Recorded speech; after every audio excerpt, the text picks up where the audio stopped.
June 3 కొరకు CH Spurgeon గారు వ్రాసిన ధ్యానం చదువుతున్నాను, వినండి. ప్రభువుగు యెహోవాయే నాకు బలము, ఆయన నా కాళ్లను లేడి కాళ్లవలే చెయ్యును. ఉన్నత స్థలముల మీద ఆయన నన్ను నడువ చేయును. హబక్కూకు 3:19. దైవజనునిలో ఉన్న ఈ గొప్ప నమ్మకం దేవుని వాగ్దానంతో సమానం. అసలు అలాంటి నమ్మకాన్ని కల్పించటమే దేవుని వాగ్దానాల వెనుక ఉన్న ఉద్దేశం. ఇక్కడ ప్రవక్త అయిన హబక్కూకు ఉన్నతమైన ఆశీర్వాదాల శిఖరం పైనుండి దారుణమైన నష్టాల లోయలోనికి, పేదరికంలోనికి దిగిపోవలసి వచ్చింది. అయితే అలా దిగేటప్పుడు అతని కాలు జారకుండా దేవుడు కాపాడాడు. అతని కాళ్లను లేడికాళ్లలా చేశాడు. అయితే కొంతసేపటికి మళ్లీ ఘర్షణా శిఖరాలను ఎక్కమన్నాడు. ప్రవక్త దానికి కూడా జడవలేదు.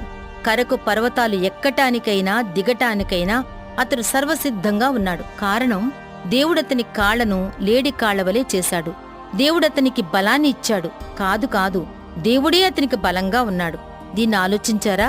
సర్వశక్తుడైన దేవుడే మనకు బలంగా ఉంటే అది ఎలా ఉంటుంది? దీన్ని గమనించండి. దేవుడతని పాదాలను బండమీద స్థిరపరిచాడు. లేళ్లు పర్వతాల మీద, కరకు బండల మీద గంతులు వేసేటప్పుడు ఎప్పుడూ వాటి కాళ్లు జారవు. దేవుడు మనలను అతి క్లిష్టమైన బాధ్యతల మార్గంలో నడిపించేటప్పుడు మన పాదాలు జారకుండా ఉండేటట్లు, అవి బెణకకుండా ఉండేటట్లు తన కృపను అనుగ్రహిస్తాడు.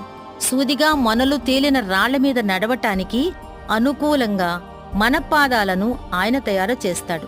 కాబట్టి మనం ఏం భయం లేకుండా ఆడుతూ పాడుతూ ఆ కరకు బండల మీద నడవచ్చు. అయితే దేవునికి వేరుగా ఉండి మనం అలా నడిస్తే నశించిపోతాం. ఏదో ఒకరోజు దేవుడు మనలను ఉన్నతమైన ప్రాంతాల్లో నడవటానికి పిలుస్తాడు. ఎత్తుగా ఉన్న ఆ ప్రాంతాలకు మనం ఎక్కుతాం. మహిమ జీవులంతా కూడుకునే ఉన్నత ప్రాంతాలు గల దేవుని పర్వతాన్ని కూడా ఎక్కుతాం. ఆహా, విశ్వాసపు పాదాలే అసలు పాదాలు కదా!